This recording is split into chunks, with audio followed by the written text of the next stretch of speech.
تنصروا الله ينصركم ويثبت أقدامكم.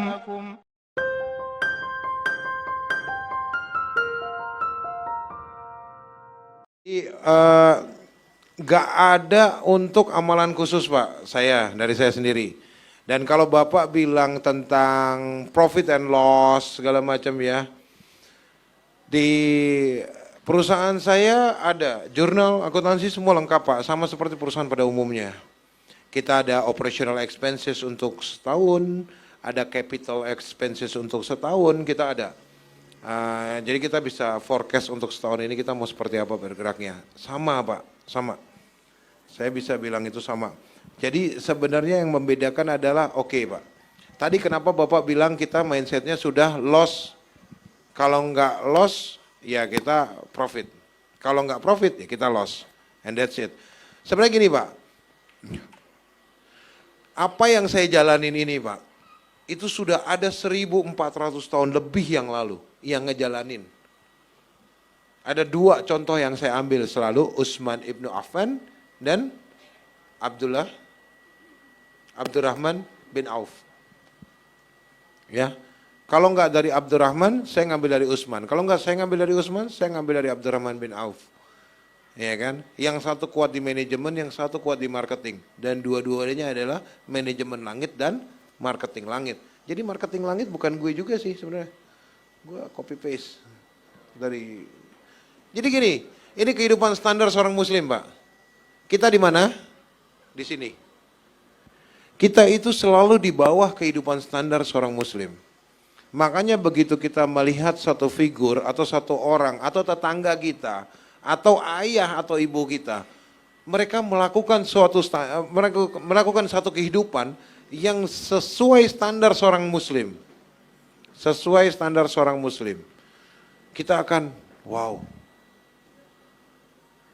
Padahal saya sering bilang, yang saya lakukan ini bahkan masih belum sampai di standarnya seorang muslim.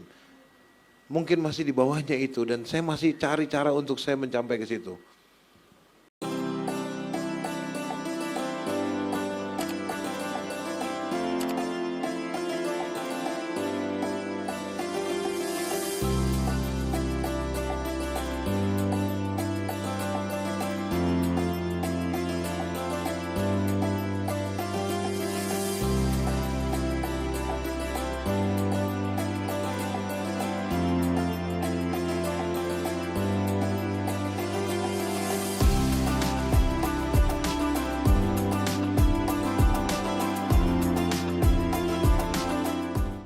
Saya masih cari cara untuk sampai ke situ.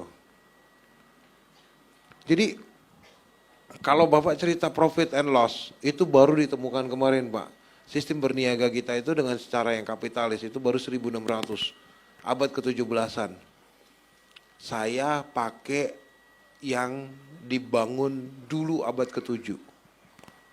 Abad ke-7 atau abad pertama Hijriyah. Abad ke-7 Masehi. Saya pakai sistem yang dipakai abad ke-7. Saya mundur 700 tahun ke belakang. Saya mundur jauh dari pertama kali sistem ekonomi ya. Kalau ada sarjana akuntansi boleh koreksi. Kapan akuntansi itu sistemnya dibuat ya. Saya mundur jauh ke belakang Pak dengan cara yang lebih konvensional. Misalnya nih ya. Nih. Saya beli dari beliau 10 juta. Saya akan kasih tahu ke Bapak, saya tulis harga 10 juta, ongkos dari rumah dia ke toko saya pakai si motor hijau itu ya, 10.000 lah, ya kan? Terus jasa repackaging, kardus apa segala macam goceng, 15.000, oke. Pak ini harganya, harga HPP-nya 10 juta 15.000, sewa tempat breakdown 12 juta misalnya di breakdown sampai ke satu produk misalnya jatuhnya 5.000 atau 10.000. Saya akan bilang ke Bapak, Pak ini harganya 10 juta 25.000. Ini HPP-nya. Harga pokok produksi. Keuntungan silahkan tentukan. Ini saya lagi mau terapkan di dompet madani memang. Jadi supaya orang belajar bisa langsung. Jadi nanti marketplace-nya itu ya Bapak bisa beli barang, yang Bapak lihat itu HPP-nya. Nanti di bawah, beri keuntungan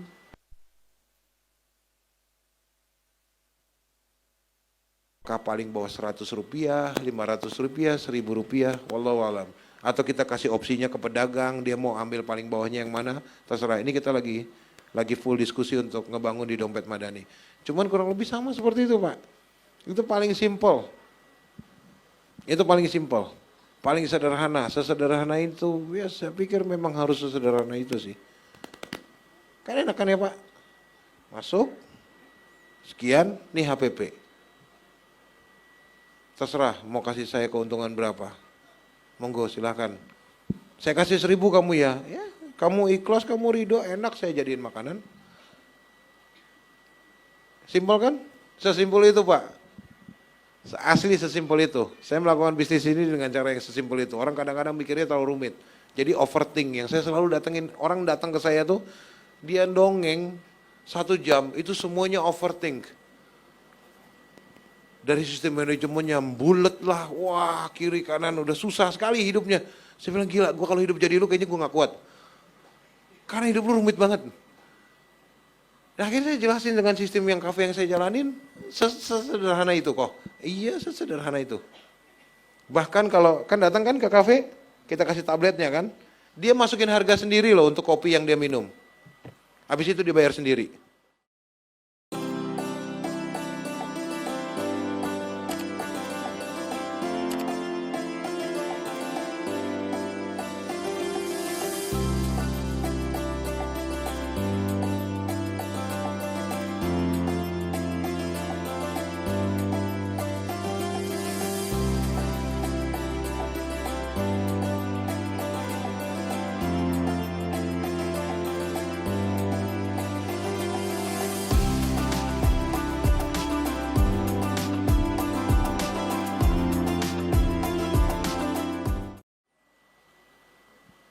Dia masukin ngetik sendiri angkanya. Sesederhana itu Pak. Jadi nggak mau diperumit dengan muter bulet dan segala macamnya. Dah. Bikin bisnis itu yang sesimpel itu. Karena sudah dibuktikan sama Abdurrahman bin Auf dalam waktu 6 bulan dari orang terkere orang ketiga terkaya Pak. Itu Bapak mau pakai ilmu dari siapa? Michael Kors dan segala macam yang nggak akan ketemu Pak. Asli. Nggak akan ketemu. Sistem manajemen barat di-apply ke situ nggak akan jadi Pak dalam 6 bulan. Dia dari orang terkere jadi orang ketiga terkaya satu kota Madinah. Mau pakai sistem apa coba, manajemen apa? Nggak akan ketemu. Hanya ikhlas. Segini harganya. Mau kasih lebih berapa? Sekian. Akad selesai, dah transaksi, kasih uang, kasih barang, selesai, pergi dia, balik lagi, besok beli lagi, bisa besokannya lebihnya beda, beda, tidak ada akad yang mengikat, hari ini dikasih lebihan, udah ini buat pedagang 10.000, besok dia datang, maaf ya pedagang, gue cuma punya goceng, kasih goceng, kayak gitu Pak. Ya kalau yang di Bandung itu memang tongkrongannya mahasiswa, memang mahasiswa. Ketahuan nih tanggal tua nih, ngisinya nyari angka yang di bawah. Tapi kalau tanggal muda, dia bayar 100.000 itu 1 gelas. Karena orang sudah dibuat nyaman Pak, jadi mereka akan terus kembali. Ya sistem dagang yang paling bagus adalah servis kan.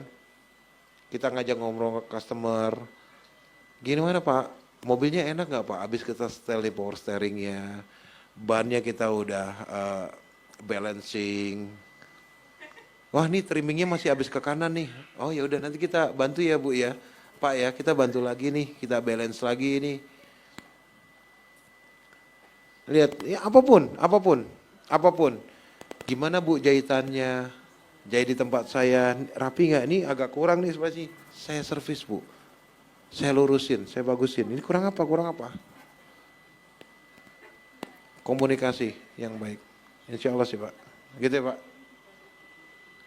Tuh, antum yang baik, selanjutnya ini ada pertanyaan.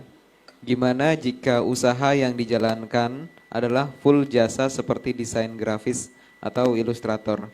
Jika diterapkan konsep bisnis ikhlas tersebut ke usahanya, mungkinkah itu bisa dilakukan? Atau dia harus punya usaha backup untuk pemasukannya? Oke. Saya juga desainer grafis, ya. Kafe-kafe orang ada beberapa yang saya bantu desain arsitekturnya, bahkan saya sampai ada di lapangan. Artinya ikut ya, kayak harus bikin tembok batu yang seperti apa, saya ada di situ dan saya ikut membantu ngerjain. Yang tadi saya bilang, mungkin sekitar sejam yang lalu, ya, ini kepala ini punya Allah, kepalanya punya Allah, isinya juga punya Allah, kontennya juga punya Allah, ya, isinya ada otak, kontennya ada, kita ada operating system kan, kalau nggak ada OS-nya kan kita gila, ya kan, ini ada OS-nya yang bikin kita waras, dan semua yang Allah titipkan di sini ini punyanya Allah, ingat ya.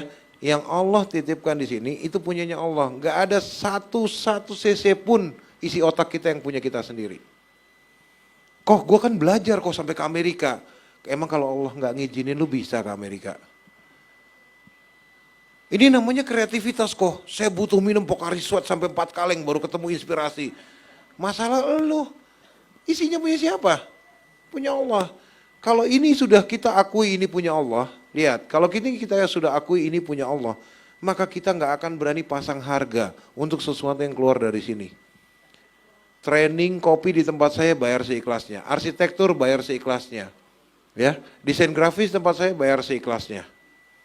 Desain arsitektur sampai jadi untuk sipil sampai jadi ya, desain grafisnya bayar seikhlasnya.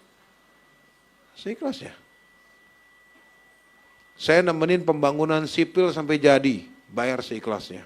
Konsultan pembangunan, konsultan arsitektur, beda ya, sama yang ngedesain untuk arsitektur, ini konsultan arsitekturnya, bayar seikhlasnya. Nggak bayar gimana? Kagak apa-apa. Yang penting ilmunya manfaat. Iya dong. Lihat, sesederhana itu ya. Kalau kita masih khawatir dengan tadi apa, nyari apa namanya, backup bisnis, hati-hati ya. Kalau kita sampai takut dengan rezeki yang akan kita dapatkan, kita harus lebih mikirin bagaimana akidah kita. Kalau sampai kita takut besok nggak bisa makan apa, kita harusnya lebih takut sama akidah kita sendiri. Walaupun saya sering bilang, jangan ada ketakutanmu di dunia ini yang melebihi daripada ketakutanmu kepada Allah. Jangan sampai ada. Baik secara fisik ya, maksudnya pukul-pukulan sampai mati, paling banter mati. Kayak tadi ada orang yang dasar Cina gila lu. Apa segala.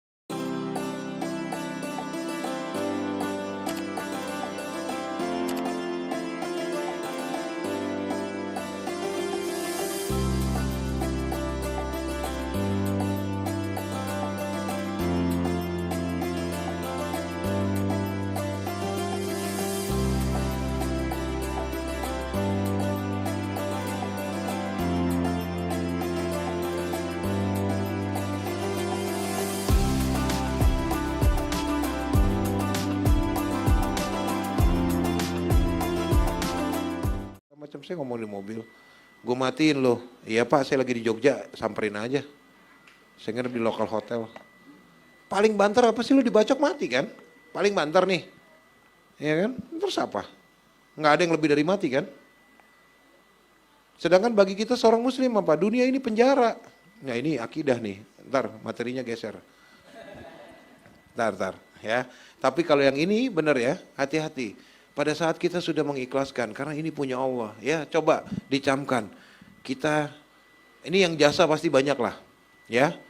Yang jasa pasti banyak, yang ngajar bahasa Inggris kek, yang ngajar komputer kek, yang desainer grafis, foto kuliner, ada ya, spesialis foto kuliner, ada foto post wedding ada, ya kan. Ini yang semua yang jasa ini kita camkan di dalam hati kita. Kalau Allah nggak izinin, nggak mungkin ini ilmu becokol di atas kepala kita. Dan nggak mungkin bisa kita sampaikan ke orang. Dan jangan sampai, gini loh, ini ya, antum punya motor. Ane pinjam nih, tiba-tiba ane rentalin, Pak mau pinjam motor nggak? Sari 25. Kesel nggak? Kayak motor gua tuh.